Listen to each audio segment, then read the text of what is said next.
Hey everyone, my name is Adi. In this tutorial we will draw an ear with charcoal. I'm very excited because I think the technique we will be using is fun and easy. I'll be using a colored paper, black and white synthetic charcoal. You can also use pastel, black and white charcoal pencils, blenders, eraser pencil and paper towel. I start to draw the outer line, the contour of the ear. It's in the shape of a ellipse. The lower part is thinner and it isn't completely closed.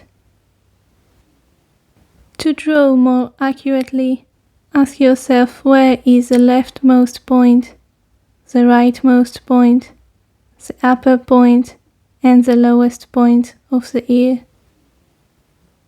I start to draw lines inside the shape of the ear. I draw them to create a plan, to see where things are. The ear is made from different sections and not really from lines. So we will build up the shape with light and shadow. In this aspect, it's very similar to drawing nose. The lines aren't parallel and they don't have to be very round. Just like fingerprints, every ear is unique and one of a kind. There isn't one correct shape, and to be honest, ears can look weird. I mark where the hair is in relation to the ear. It surrounds the ear from the upper part, one side, in this case the right, and partly from below. In the left side, the ear is connected to the face, but below the ear we actually see the upper part of the neck. The frame of the face, a bone, starts beside the ear's lobule. Because the paper isn't white, I can add white. I start with adding the areas of the light. If you draw on a white paper, you can cover it with charcoal, like the way we did with the hair, and use eraser to create the white.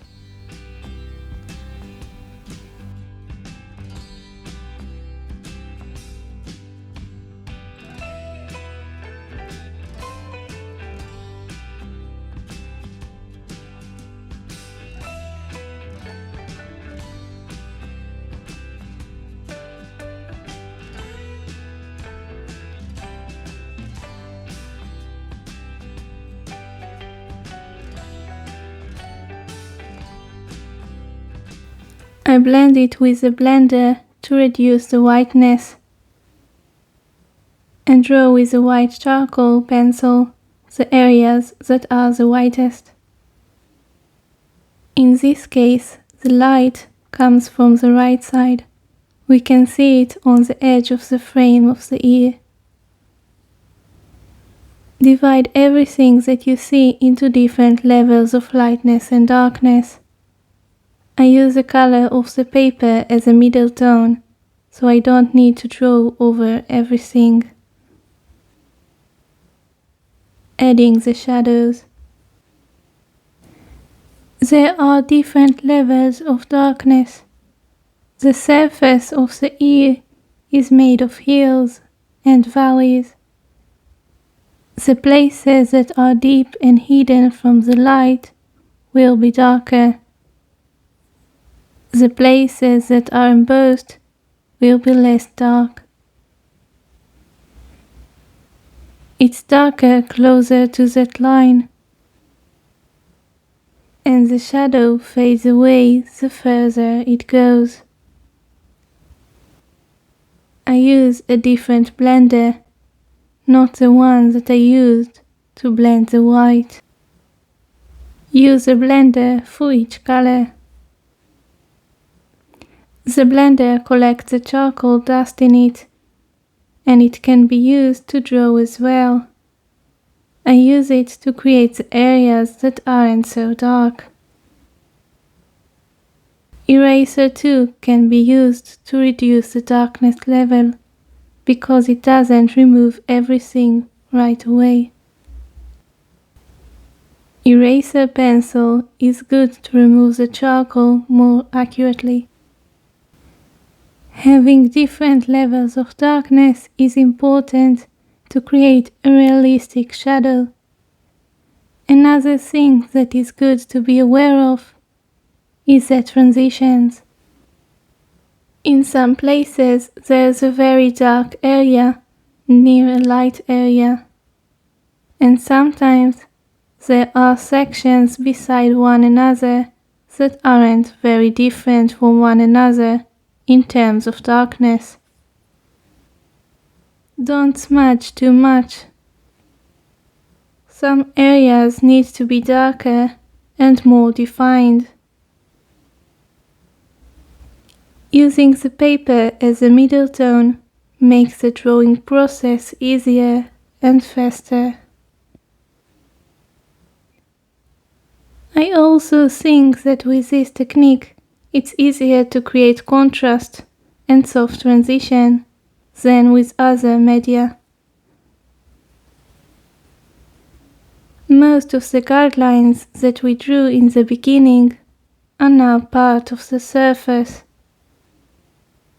Even in places when we see lines, it's good to let them partly disappear, because they are always connected to something.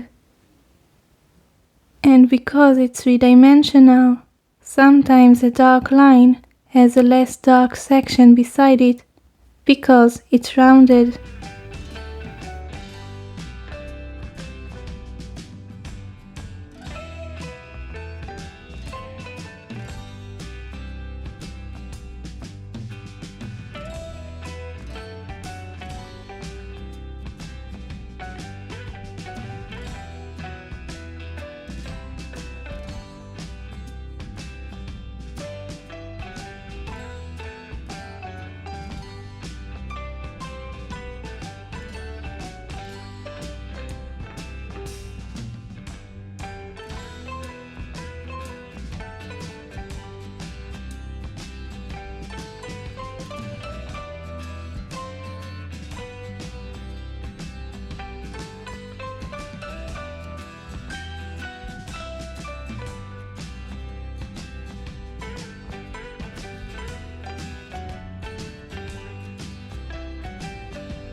Here it's very dark. The area below the ear and behind the ear is very dark, because the ear is more elevated.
Next time we will talk about how to draw the hair beside the ear.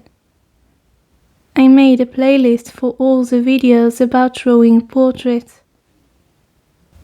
You can tell me in the comments what else you would like to learn. I'm all ears. Thank you so much for watching. See you soon. Bye bye.